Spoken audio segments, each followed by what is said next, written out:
Hello dear students, मैं हूं मिथिलेश कुमार और आप सभी लोगों का स्वागत करता हूं उदित फार्मेसी के ऑनलाइन लर्निंग प्लेटफॉर्म पर। कैसे हैं आप सभी लोग? आशा करता हूं अच्छे होंगे, स्वस्थ होंगे और मस्त होंगे। फार्माकोलॉजी का टॉप 20 सीरीज अभी फिलहाल चल रहा है, जिसका ये सेकेंड पार्ट रहने वाला है। फर्स्ट पार्ट को मैं थोड़ा सा थोड़ा सा 5 मिनट में मैं रिवाइज कराऊंगा एंड फिर उसके बाद आगे कंटिन्यू करूंगा। पार्ट 1 में हमने क्या क्या पढ़ा था, थोड़ा सा रिवीजन जरूरी है, बिना रिवीजन के आपका कुछ भी होने वाला नहीं है। एक कहावत आपने सुना होगा कि रोटी जला क्यों? क्योंकि समय पर पलटा नहीं गया। याद रखना, पढ़ा हुआ भूला क्यों? क्योंकि समय पर पलटा नहीं गया। ओवरऑल कहने का मतलब है समय पर रिवीजन जरूरी है। तो मैं थोड़ा सा रिवीजन साथ लेके चलूंगा, आपसे भी उम्मीद करूंगा कि आप रिवाइज करके क्लासेस में आएँ। फार्माकोलॉजी का इंट्रोडक्शन वाला पार्ट पढ़ाया था कि भैया फार्माकोलॉजी 2 ग्रीक वर्ड से डिराइव होता है, एक है फार्माकोन, दूसरा है लोगोस।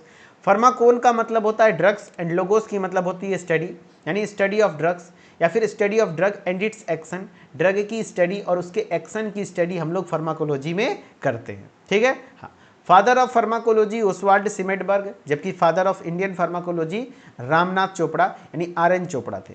फिर मैंने बताया था फार्माकोलॉजी के मेनली 2 ब्रांचेस हैं, फार्माकोकाइनेटिक और फार्माकोडायनेमिक। फार्माकोकाइनेटिक में हम लोग स्टडी करते हैं what the body does to the drug, यानी हमारा बॉडी ड्रग के साथ क्या करता है। तो बॉडी ड्रग के साथ 4 चीज़ें करता है, क्या क्या? ADME, absorption, distribution, metabolism, excretion. जबकि फार्माकोडायनेमिक्स में हम लोग ड्रग के मैकेनिज्म ऑफ एक्शन के बारे में पढ़ते हैं, ड्रग का इफेक्ट पढ़ते हैं, ठीक है। What the drug does to the body, drug body के साथ क्या कर रहा है। इस तरीके से काइनेटिक और डायनेमिक हमने पढ़ा था एंड उसके बाद हमने कुछ क्वेश्चन यानी क्वेश्चन नंबर 1 स्टार्ट किया था, वो इंट्रोडक्शन का पार्ट था। क्वेश्चन नंबर 1 में हमने बताया था explain various route of drug administration with their advantage and disadvantage. जी हाँ, तो यही क्वेश्चन पूरा नहीं हो पाया था क्योंकि बहुत सारे रूट ऑफ ड्रग एडमिनिस्ट्रेशन है। तो इसमें हमने सबसे पहले एंटेरल रूट को कल पढ़ लिया था, पिछले क्लास में एंटेरल रूट पढ़ लिए थे। एंटेरल रूट में हमने बताया था ORS। एंटेरल रूट में कौन कौन सा आता है, सब लोग बताना। तो ORS आता है, O for oral, O for oral, R for rectal, S for sublingual. ORS तो ओरल, रेक्टल, सबलिंगुअल पढ़ चुके हैं। आज के क्लास में हम लोग पेरेंट्रल से कंटिन्यू करेंगे, लेकिन थोड़ा सा रिवीजन करते हैं। ORL यानी कि याद रखना ORS oral, rectal, sublingual enteral route में आते हैं।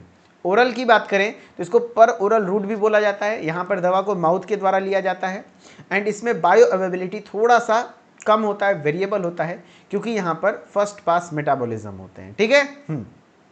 फिर हमने बताया था इसके फायदे क्या हैं, फिर इसके नुकसान क्या हैं, ये सब चीज़ें आप पढ़ लेंगे थोड़ा बहुत। एंड उसके बाद हमने बायो अवेलेबिलिटी का मतलब बताया था क्या होता है। और फिर उसके बाद सबलिंगुअल रूट, सबलिंगुअल रूट मैंने बताया था जहाँ पे दवा को जीभ के नीचे रखते हैं। बकल रूट में मैंने बताया था दवा को चिक्स एंड गम्स, गाल और मसूड़े के बीच में रखा जाता है बिना पानी के, जैसे नाइट्रोग्लिसरीन एंजाइना के लिए दिया जाता है सबलिंगुअल रूट से, करेक्ट। एंड इसके एडवांटेज डिसएडवांटेज। फिर मैंने रेक्टल रूट बताया, जैसे सपोजिटरीज है, अगर किसी पेशेंट को बहुत ज़्यादा एमेसिस हो रही है, उल्टी हो रही है, उस कंडीशन में ओरल नहीं दिया जा सकता है, या तो ईटिंग रेस्ट्रिक्शन है, पेशेंट की सर्जरी हुई है, खाना मना है, तो उस कंडीशन में रेक्टल रूट से दवाई दी जाती है सपोजिटरीज के फॉर्म में एंड फिर वो दवा काम करता है, ठीक है। हाँ, ये रेक्टल रूट के एडवांटेज डिसएडवांटेज मैंने बताए थे। बस इतना पढ़ा के हम लोगों का लगभग पार्ट 1 कवर हो गया था। अब हम लोग यहाँ पे जो टॉप 20 सीरीज है इसका पार्ट 2 में क्वेश्चन नंबर 1 को ही कंटिन्यू करेंगे, जो इसके आगे के पार्ट हैं, जैसे explain various route of drug administration with their advantage and disadvantage पढ़ना है हम लोगों को, जिसमें एंटेरल रूट हम लोग पढ़ चुके हैं पिछले क्लास में। एंटेरल में हमने बताया था 3 आता है, ओरल, सबलिंगुअल, रेक्टल। आज हम लोग पेरेंट्रल से स्टार्ट करेंगे। पेरेंट्रल में जितने भी इंजेक्शंस हैं वो सारे आते हैं, जैसे intramuscular injections, subcutaneous injections, intravenous injections, intradermal injections, local injections. फिर हम लोग टॉपिकल के बारे में पढ़ेंगे, फिर इनहेलेशनल के बारे में भी पढ़ेंगे, घबराना नहीं है, ठीक है। हाँ, सबसे पहले हम लोग पेरेंट्रल रूट को स्टार्ट करते हैं। क्या रेक्टल रूट में मेडिसिन अलग आती है? हाँ, मेडिसिन को सपोजिटरीज के फॉर्म में दिया जाता है। ऐसा नहीं कि जो ओरल वाला टैबलेट है उसी को रेक्टम में डाल देते हैं, ऐसा नहीं है। रेक्टल रूट के लिए अलग तरीके से उसको सपोजिटरीज के फॉर्म में बनाया जाता है, ठीक है, जिसकी शेप टॉर्पीडो शेप होती है। इस तरीके की शेप होती है सपोजिटरीज की, इस तरीके की शेप होती है, करेक्ट, ऐसा शेप होता है टॉर्पीडो शेप। चलो, अगर मैं पेरेंट्रल रूट की बात करूं तो पेरेंट्रल रूट क्या होता है सर? तो पेरेंट्रल रूट ऐसे रूट होते हैं जो कि इंजेक्शन के फॉर्म में होते हैं, ठीक है। All the routes of drug administration other than oral, oral के अलग ओरल के अलावाए जो भी रूट हैं, खास करके इंजेक्शंस, वो सब आपके पेरेंट्रल में आते हैं। जैसे आपके इसमें आते हैं subcutaneous injection, intramuscular injection, intravenous injection. मैं एक इमेज में दिखाना चाहूँगा कि आपके parenteral route of drug administration में क्या क्या आते हैं। जैसे सबसे पहले इंट्रामस्कुलर इंजेक्शन आता है, जो कि मसल्स में दिया जाता है ना, मसल्स में दिया जाता है। और ये इंट्रामस्कुलर इंजेक्शन कितने डिग्री के एंगल पर दिया जाता है सर? तो 90 डिग्री के एंगल पर दिया जाता है ना। कितने डिग्री के एंगल पर दिया जाता है? 90 डिग्री के एंगल पर दिया जाता है, एकदम सीधा मसल्स में। इसको आप शॉर्टकट में IM भी बोलते हो, इंट्रामस्कुलर इंजेक्शन। फिर आपका आता है सब क्यूटेनियस इंजेक्शन, जो कि SC होता है, SC। सब क्यूटेनियस इंजेक्शन कितने डिग्री के एंगल पर दिया जाता है? 45 डिग्री के एंगल पर दिया जाता है। जिनके फोन में डबल वॉइस आ रही है वो क्लास को कट करके फिर से ज्वाइन कीजिएगा। जिनके फ़ोन में क्लास का डबल वॉइस जा रहा है वो क्लास को कट करके फिर से ज्वाइन कीजिएगा, सही हो जाएगा। सब क्यूटेनियस की मैं बात करता हूँ तो सब क्यूटेनियस में क्या है सर? 45 डिग्री का एंगल होता है। सब क्यूटेनियस में कितने डिग्री का एंगल होता है? 45 डिग्री का एंगल होता है। जबकि इंट्रावेनस में कितना होता है? 25 डिग्री का एंगल होता है। और इंट्राडर्मल की मैं बात करूँ तो कितने डिग्री का एंगल होता है? 10 से 15 डिग्री का एंगल होता है, ठीक है। हाँ, तो अगर इंट्रामस्कुलर बोला जाए तो एकदम जैसे ये स्किन का लेयर दिया गया है, सबसे ऊपर लेयर है एपिडर्मिस, उसके नीचे डर्मिस, उसके बाद सबक्यूटेनियस टिश्यू, तब जाके मसल्स।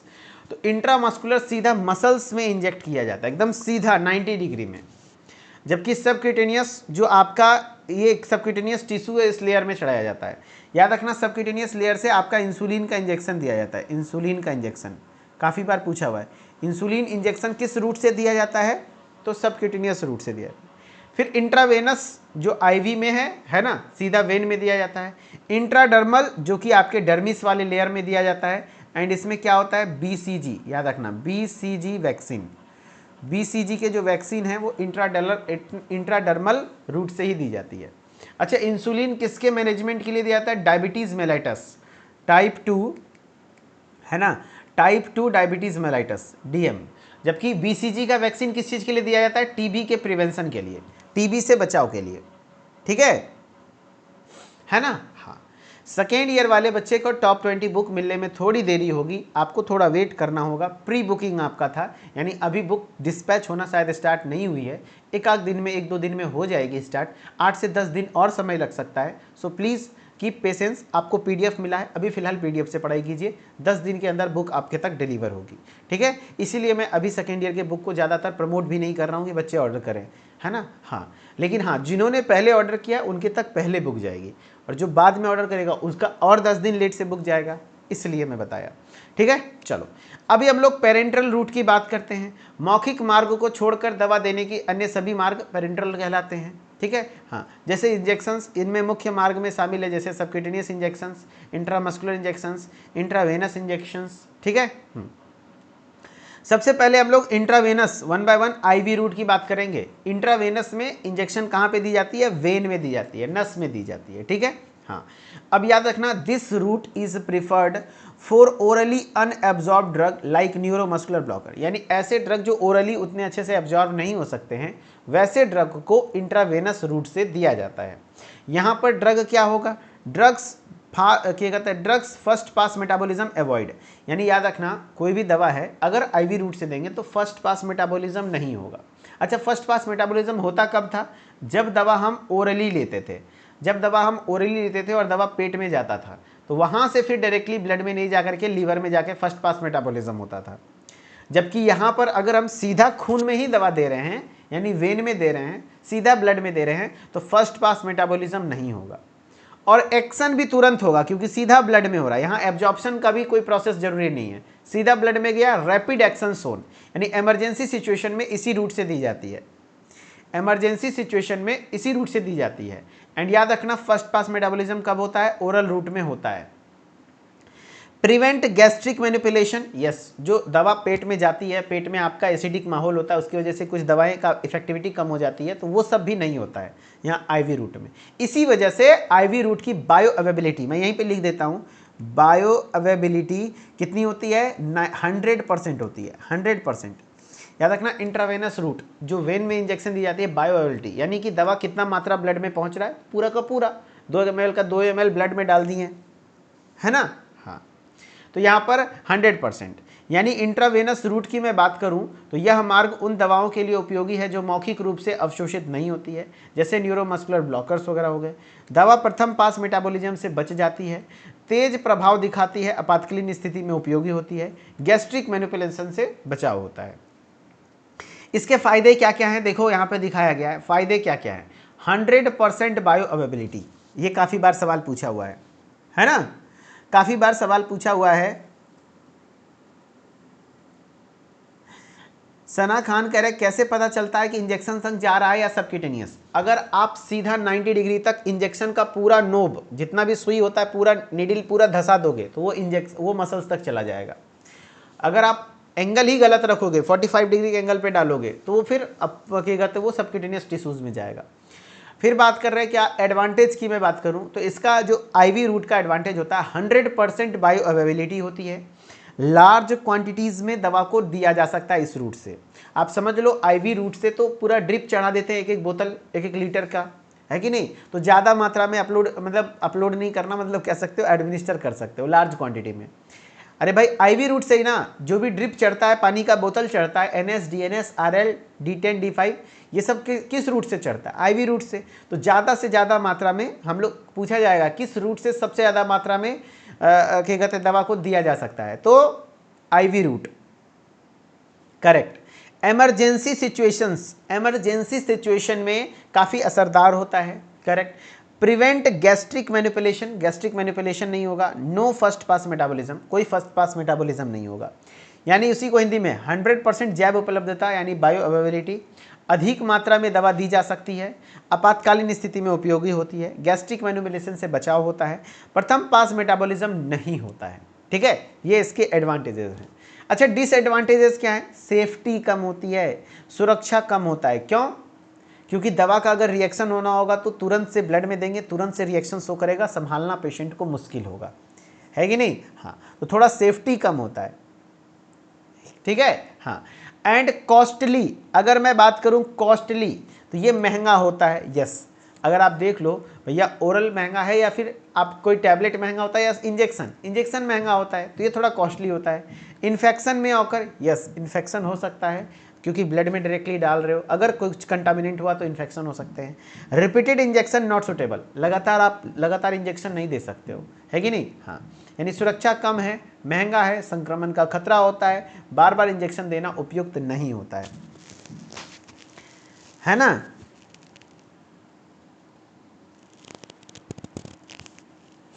हाँ चलो, आवाज वगैरह सही है, परफेक्ट है। चलो एक बार मुझे कंफर्म करना। आवाज वगैरह सही है, परफेक्ट है। हाँ चलिए, सब परफेक्ट है। हाँ नहीं चैट की वजह से कोई दिक्कत नहीं हो रही है, बस ज़्यादा चैट नहीं कीजिएगा। मैं भी चैट को देख नहीं रहा हूँ, मैं पढ़ा रहा हूँ, ताकि लाइव क्लास में कुछ भी दिक्कत हो तो मुझे पता चलेगा कैसे, अगर चैट ऑफ हो जाएगी तो। इंट्रामस्कुलर रूट यानी IM रूट की मैं बात करता हूँ। IM रूट की मैं बात करता हूँ। इंट्रावेनस हो गया, क्लियर हो गया। हाँ, अब है इंट्रामस्कुलर रूट जो आप लोग पूछ रहे हो किस डिग्री के एंगल पर दिया जाता है, तो 90 डिग्री के एंगल पर, और पूरे सीधे या तो यहाँ डेल्टॉइड मसल्स या तो ग्लूटियस मैक्सिमस में दिया जाता है कि नहीं, कमर पर। तो इंट्रामस्कुलर रूट देखो, IM route drug is delivered in the form of aqueous solution, drug का एक्वस सॉल्यूशन होता है उसके फॉर्म में दिया जाता है। Diffusion of vehicle from muscles, यहाँ पर मसल्स से डिफ्यूज होकर के वो ब्लड तक पहुँचता है और एक्शन शो करता है। Subsequent पर्सिपिटेशन of drug at the site of injection and providing sustain release of drug, धीरे धीरे ड्रग रिलीज होता है। यहाँ पर इतना एक्शन फास्ट नहीं होगा, लेकिन हाँ ओरल के कंपेरिजन में फिर भी फास्ट होगा। एंड यहाँ पे भी दवा फर्स्ट पास मेटाबॉलिज्म नहीं होगा, कोई भी इंजेक्शन वगैरह में नहीं होता है, सिर्फ ओरल में होता है। क्यों, क्योंकि दवा पेट में थोड़ी जा रहा है, यहाँ से सीधा ब्लड में एब्जॉर्ब हो रहा है। वही बोल रहा है इंट्रामस्कुलर रूट में क्या होता है, इस मार्ग में दवा को जलीय घोल यानी एक्वस सॉल्यूशन के रूप में मांसपेशियों में दिया जाता है। मांसपेशी से वाहन का डिफ्यूजन होता है, यानी कि मांसपेशियों से ही जो व्हीकल होते हैं उसके डिफ्यूजन होते हैं। इंजेक्शन स्थल पर दवा का अवक्षेपण यानी प्रेसिपिटेशन हो सकता है कि नहीं, थोड़ा सा क्या कहते हैं सूजन वगैरह हो सकता है, दर्द वगैरह हो सकता है। दर्द दवा का दीर्घकालिक यानी सस्टेन्ड रिलीज मिलता है, यानी दवा धीरे धीरे एक्शन करता है लेकिन लंबे टाइम तक काम करता है।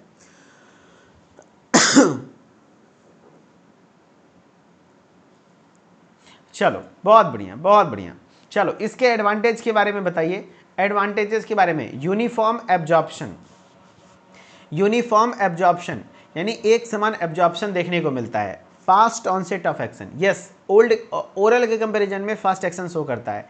Mild irritant can be given, यानी थोड़ा बहुत इरिटेशन भी हो सकता है। नो जीआईटी रिलेटेड फैक्टर, कोई भी जीआईटी रिलेटेड फैक्टर यहाँ पर शामिल नहीं होते हैं, यानी कि समान अवशोषण होते हैं, तेजी से प्रभाव की शुरुआत करते हैं। हल्के इरिटेंट दवाएं भी दी जा सकती हैं, हल्का मतलब जो हल्का माइल्ड इरिटेंट है उसको भी आप दे सकते हो इस रूट से।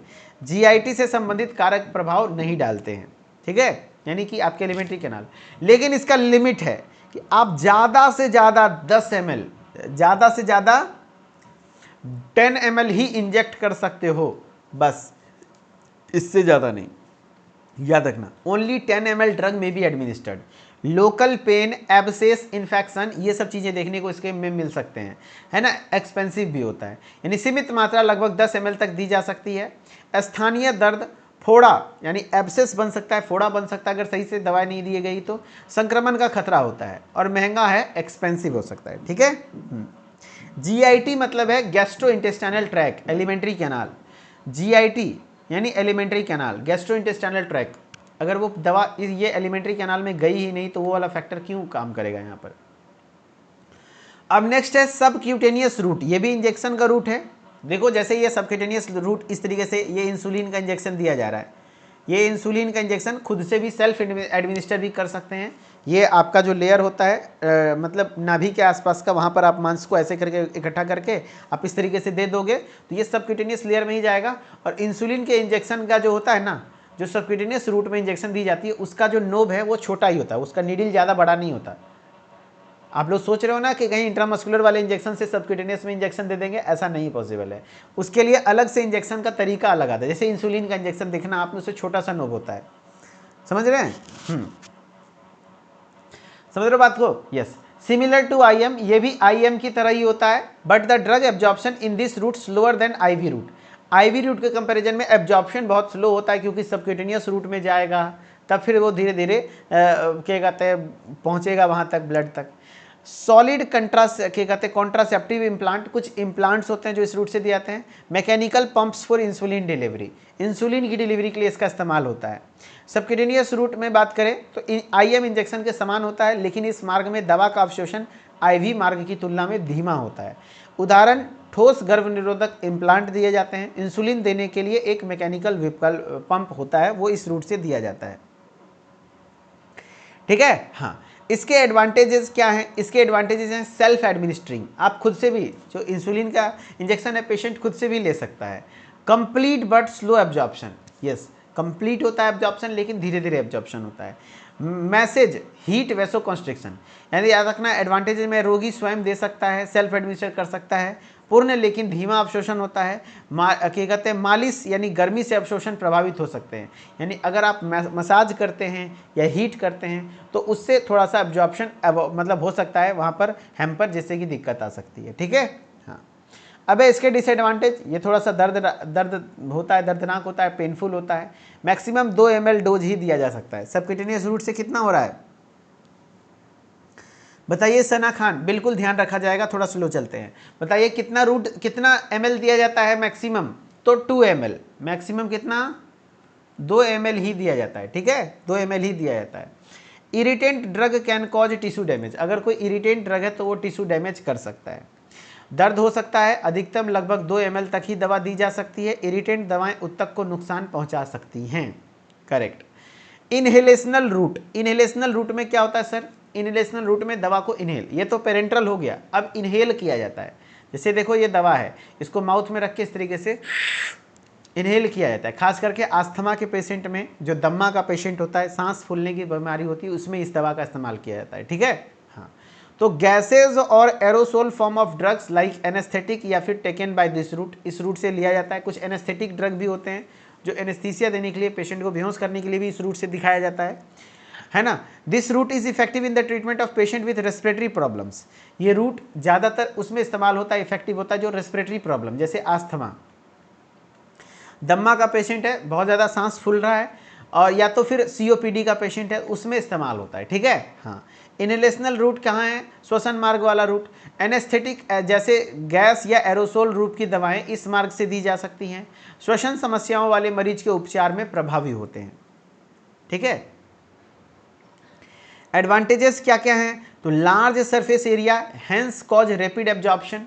लार्ज सरफेस एरिया होता है इसलिए ये रैपिड एब्जॉर्प्शन कॉज करता है। मिनिमल साइड इफेक्ट, कम से कम साइड इफेक्ट देखने को मिलते हैं। No hepatic first pass metabolism, यहाँ पर किसी प्रकार का कोई हिपैटिक फर्स्ट पास मेटाबॉलिज्म नहीं होता है क्योंकि यहाँ पर कोई लीवर में जा ही नहीं रहा है दवा, सीधा पहले जीआईटी में नहीं जा रहा है, इसलिए फर्स्ट पास मेटाबॉलिज्म नहीं होगा, है कि नहीं? हाँ, यानी कि फेफड़े का बड़ा सतह क्षेत्र से तेज अवशोषण करवाता है, कम साइड इफेक्ट होते हैं, पर फर्स्ट पास मेटाबॉलिज्म नहीं होता है। ठीक है। अब डिसएडवांटेजेस, इसके नुकसान क्या क्या हैं?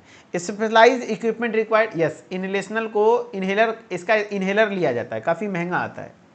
ठीक है ना, काफ़ी महंगा आता है, ये इनहेलर होता है। ठीक है, bio availability of drug depend on patient inhaler. Drug के मतलब पेशेंट इनहेलर टेक्निक कैसा, कोई पेशेंट ऐसे करके ऐसे करके इनहेल कर रहा है तो उतना अच्छा से बायो अवेलेबिलिटी नहीं हो पाएगा। अगर बढ़िया से इनहेल कर रहा है ऐसे, समझ रहे बात को, ऐसे करके इनहेल कर रहा है तब तो बहुत अच्छे से होगा। लेकिन इनहेलेशन टेक्निक कैसा उसके हिसाब पे डिपेंड करता है, पार्टिकल साइज कैसा उसके ऊपर डिपेंड करता है। डोज रेगुलेशन डिफिकल्ट, हाँ, डोज रेगुलेट करना थोड़ा डिफिकल्ट होता है, यानी विशेष उपकरण की आवश्यकता होती है। यहाँ पर दवा की जैव उपलब्धता मरीज के इनहेलर तकनीक और दवा के कारण आकार पर निर्भर करती हैं। डोज नियंत्रित करना कठिन होता है। अगर मैं टॉपिकल रूट की बात करूं, टॉपिकल रूट में स्किन के टॉप सरफेस पर, स्किन के, क्या सर सुट्टा मारने लग गए? हाँ, जो सुट्टा मारने वाला है ना उसको इनहेलेशनल टेक्निक में कोई दिक्कत नहीं होगा, वो तो पकड़ के ऐसे करके पूरा सोट देगा एकदम उसको कोई दिक्कत नहीं होगी, है ना? नहीं, मैंने भी मूवी में देखा है ना, मैं ट्राई कर रहा था अभी, पूरा एकदम खींचता है जो गांजा पीने वाला गंजेड़ी से कोई दिक्कत नहीं होगा उसको। टॉपिकल रूट की मैं बात कर रहा हूँ। Applied on the surface of skin और म्यूकस मेम्ब्रेन, यस, स्किन के सरफेस पर और म्यूकस मेम्ब्रेन पर आपको अप्लाई किया जाता है। यहाँ पर जैसे क्रीम हो गए, ऑइंटमेंट हो गए, जेल हो गए, लोशन हो गए, स्प्रे हो गया, पाउडर हो गया, एरोसोल हो गया, यानी दवा त्वचा या सलेस्म झिल्ली यानी म्यूकस मेम्ब्रेन की सतह पर लगाई जाती है। उदाहरण के तौर पर हो गया cream, ointment, gel, lotion, spray, powder, aerosol, ये कुछ चीज़ें हो गई जो कि टॉपिकल रूट से दी जाती है। अगर टॉपिकल रूट की एडवांटेज की मैं बात करूं तो इजी एप्लीकेशन ऑफ ड्रग, बहुत इजीली ड्रग का एप्लीकेशन, मतलब ड्रग को यूज़ करना आसान होता है। Less complication are compare to oral delivery, oral के कंपैरिजन में थोड़ा सा आसान है, लगाना ही तो है सिर्फ। फास्ट एक्शन, यस, जहाँ पर घाव है वहीं पर लगाते हो तो वहाँ पे बहुत तेज़ी से काम करता है। दवा लगाना आसान है, मौखिक मार्ग की तुलना में कम जटिलताएं हैं, लगाने की जगह तेज़ी से प्रभाव करती है लगाने की जगह पर। हाँ, डिसएडवांटेज है कि कुछ दवाएं स्किन इरिटेशन कॉज कर सकता है, क्योंकि स्किन पर लगाते हैं तो थोड़ा सा, ठीक है, स्किन इरिटेशन कॉज कर सकता है। Improper absorption of certain drugs, yes, कुछ ड्रग्स के इम्प्रॉपर एब्जॉर्प्शन हो सकते हैं। And ointment have longer duration of action due to sticky and oily nature, चूँकि ऑइंटमेंट में स्टिकी नेचर होते हैं, ऑयली नेचर होता है, तो वो बहुत लंबे समय तक उसका एक्शन देखने को मिलता है, यानी त्वचा में जलन या एलर्जी हो सकती है। कुछ दवाओं का अवशोषण सही से नहीं होता है। ऑइंटमेंट का तेलिया या चिपचिपा होने के कारण प्रभाव की अवधि अधिक हो सकती है। ठीक है, हाँ, चलो, अब ये पूरा मैंने बता दिया, पूरा अलग अलग रूट ऑफ एडमिनिस्ट्रेशन। ऐसा नहीं एग्जाम में ऐसे सवाल आ जाएंगे, अगर आएंगे तो लिखना ही पड़ेगा सबके बारे में थोड़ा थोड़ा, लेकिन एग्जाम में काफ़ी बार ऐसा आता है कि ओरल अलग से आ सकता है, सबलिंगुअल या रेक्टल या पेरेंट्रल या टॉपिकल या इनहेलेशनल अलग अलग आ सकता है। शॉर्ट क्वेश्चन में आएगा तो अलग अलग आएगा, लॉन्ग क्वेश्चन में आएगा तो एक साथ आएगा, एक साथ आएगा तो अच्छे से लिखना है। ठीक है, भले कम लिखना है लेकिन हर एक पॉइंट को टच करना है, हर एक टॉपिक को टच कर देना है। ठीक है, चलो, तो अब कुछ क्वेश्चन करने के लिए तैयार हो? चलो, कुछ क्वेश्चंस जो आपके एग्जाम में पूछे जाते हैं। कह रहा IVIM-SC का बायोएबिलिटी 100% होती है? नहीं, सिर्फ IV का होता है, बाकी सब किटनेस में भी थोड़ा बहुत मात्रा इधर उधर नहीं एब्जॉर्ब हो पाता उतने अच्छे से। IV इसलिए क्योंकि सीधा ब्लड में डाल रहे हैं। IM में भी 100% नहीं होता है, हाँ ज़्यादा होता है लेकिन 100 नहीं होता, सिर्फ IV का 100 होता है। Which route avoids first pass metabolism? Avoid का मतलब है कहाँ पर फर्स्ट पास मेटाबॉलिज्म नहीं होगा, कहाँ पर फर्स्ट पास मेटाबॉलिज्म नहीं होगा। Oral, intravenous, rectal, sublingual. Avoids first pass metabolism. देखो अगर मैं बात करूं, कुछ मात्रा सबलिंगुअल में फर्स्ट पास मेटाबॉलिज्म नहीं होता है, नहीं होता है, रेक्टल में भी नहीं होता है, याद रखना सिर्फ ओरल में होता है मुख्यतः, लेकिन थोड़ा बहुत मात्रा रेक्टल और सबलिंगुअल में हो भी जाता है, लेकिन इंट्रावेनस मात्रा में तो एकदम नहीं होता है, एकदम नहीं होता है। थोड़ा बहुत मात्रा, यहाँ पे इस क्वेश्चन आने के बाद बच्चे थोड़ा कंफ्यूज हुए थे, लेकिन एकदम आईवी में तो बिल्कुल भी नहीं होता है। रेक्टल और सबलिंगुअल में थोड़ा बहुत मात्रा फर्स्ट पास मेटाबॉलिज्म में जा सकता है, क्योंकि जब आप जीभ के नीचे रखे हो तो कुछ दवा है जो कि लार के माध्यम से आपके पेट में चली गई, तो वो तो दवा फर्स्ट पास मेटाबॉलिज्म में जाएगी। समझ रहे बात को? हाँ चलो अगला क्वेश्चन है, drugs given under the tongue are administered by which route. कौन सा ऐसा रूट है जिसमें ड्रग को टंग के अंदर रखा जाता है, अंडर द टंग, टंग के नीचे रखा जाता है। Sublingual, buccal, oral, topical. जवाब दो भाई। Drugs given under the tongue are administered by which route. तो आंसर हो जाएगा सबलिंगुअल रूट। अगर चिक्स एंड गम्स के बीच बोलता तब बकल रूट, ओरल बोलता मुंह के साथ पानी भी लेना है ना, मुंह के द्वारा। टॉपिकल में स्किन क्रीम वगैरह आता है। Answer A, answer A correct कर रहे हो, सब लोग सही है। नेक्स्ट है, which route is used for local effects on the skin. Skin पर लोकल इफेक्ट शो करने के लिए कौन सा रूट बढ़िया है, ओरल, इंट्रावेनस, टॉपिकल, इनहेलेशन। तो कौन सा route used for local effect on the skin, skin पर लोकल इफेक्ट शो करने के लिए टॉपिकल रूट। कौन सा route, topical route is the best, correct. Which of the following is not a parenteral route. इसमें से कौन सा पेरेंट्रल रूट नहीं है, इंट्रावेनस, इंट्रामस्कुलर, ओरल, सबक्यूटेनियस। तो बहुत आसानी से आप लोग क्वेश्चन सॉल्व कर पाओगे। Answer C, oral. नेक्स्ट है, which route is used for insulin administration. मैंने बताया इंसुलिन के लिए कौन सा यूज करते हैं, इंसुलिन के लिए कौन सा यूज करते हैं, आप लोग आंसर करो। मैं थोड़ा सा चश्मा क्लीन करके आता हूँ।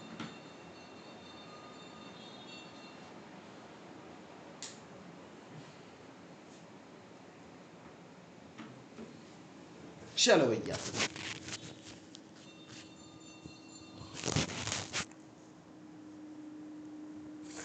आंसर कर दिए सारे बच्चे, करेक्ट, बहुत बढ़िया, वेरी गुड, वेरी गुड। चश्मा मेरा ना, चश्मा वाला क्लीन करने से नहीं होता है, जो गंजी वाला कपड़ा होता है ना, उस कपड़े से चश्मा बहुत अच्छे से क्लीन होता है।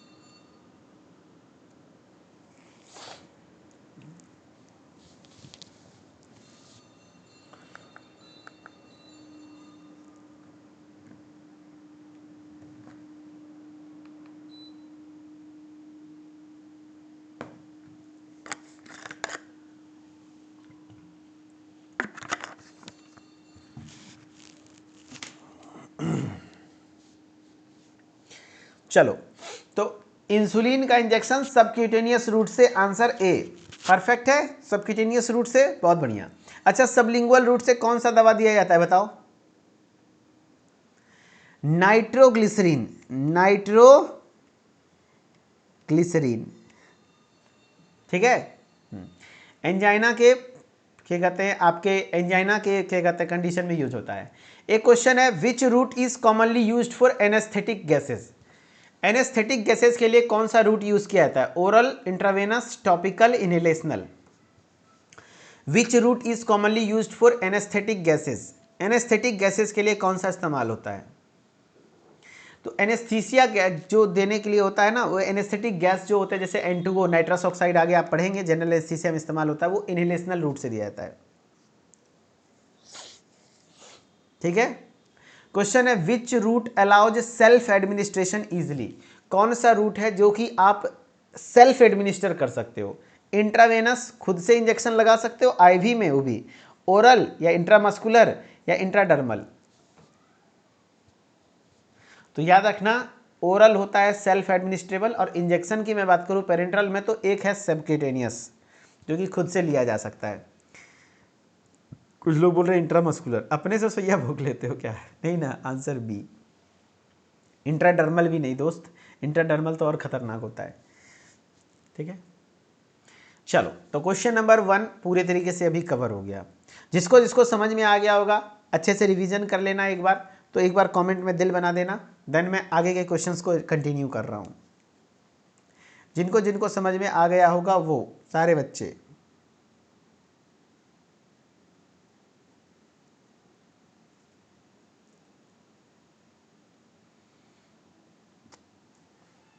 ठीक है, परफेक्ट। अब अगला क्वेश्चन है राइट डिटेल्ड नोट ऑन। हमें right detailed note on, detailed note लिखना है drug absorption and factors affecting drug absorption पर, है ना। बस इतने में ही थक गए, क्योंकि क्वेश्चन नंबर 2 भी आज के क्लास में पूरा नहीं हो पाएगा। हम लोग ऐसा प्रयास करते हैं, चलो ठीक है कोई बात नहीं। आप क्वेश्चन नंबर 1 आज यहाँ तक पढ़ लो, उसके बाद क्वेश्चन नंबर 2 कल एक क्लास में एक क्वेश्चन कम से कम करने का प्रयास करेंगे हम लोग, ज़्यादा नहीं, बस एक एक क्वेश्चन ही करते चलेंगे, ठीक है।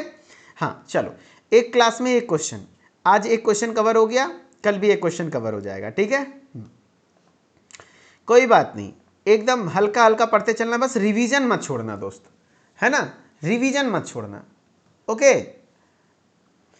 एकदम बिल्कुल। मैं क्वेश्चन नंबर 2 कल सिर्फ क्वेश्चन नंबर 2 पढ़ाऊंगा, इसमें ये 2 पार्ट है, ड्रग एब्जॉर्प्शन और बायो अवेलेबिलिटी पार्ट, बस उतना ही पढ़ाऊंगा। बस मैं आपसे हाथ जोड़ के विनती करता हूँ कि आप मेरे साथ रिवीजन करते चलना।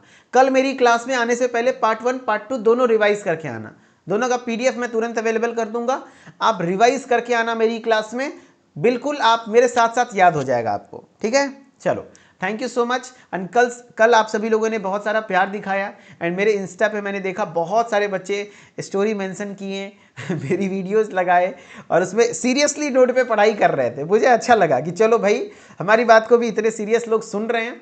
और यकीन मानिए, आप इतने डेडिकेटेड होकर के अगर मेहनत कर रहे हैं तो आपको रिजल्ट मिलेगा, बस डेडिकेशन मेंटेन रखिएगा। एंड मैं आप सभी लोगों के लिए भगवान से प्रार्थना करूंगा कि आप सभी को भगवान सफलता दें, एंड आप में मेहनत करने का जुनून दे। बस एक महीना अच्छे से मेहनत कर लीजिए, थोड़ा सा मैं समझ सकता हूँ डिफिकल्ट होगा, काफ़ी दिनों बाद पढ़ाई स्टार्ट किए होंगे, लेकिन बस एक महीने की बात है, सब नॉर्मल हो जाएगा, सब सही हो जाएगा। बस 20 दिन, मैं एक महीना भी नहीं बोलता हूँ, बस 20 दिन आप पढ़ लो, टॉप 20 पढ़ लो, फिर सब कुछ आराम से लगे, बहुत इजी लगने लगेगा, ठीक है। चलिए, हाँ बहुत अच्छा लगा मुझे, आप सभी लोग को भी उम्मीद था क्लास अच्छा लगा होगा। थैंक यू सो मच, बहुत बहुत शुक्रिया। मिथिलेश सर ऑफिशियल के साथ जुड़े रहिए, हर एक अपडेट पाते रहिए, ओके, थैंक यू। फिर मिलते हैं नेक्स्ट क्लास में, ओके, थैंक यू।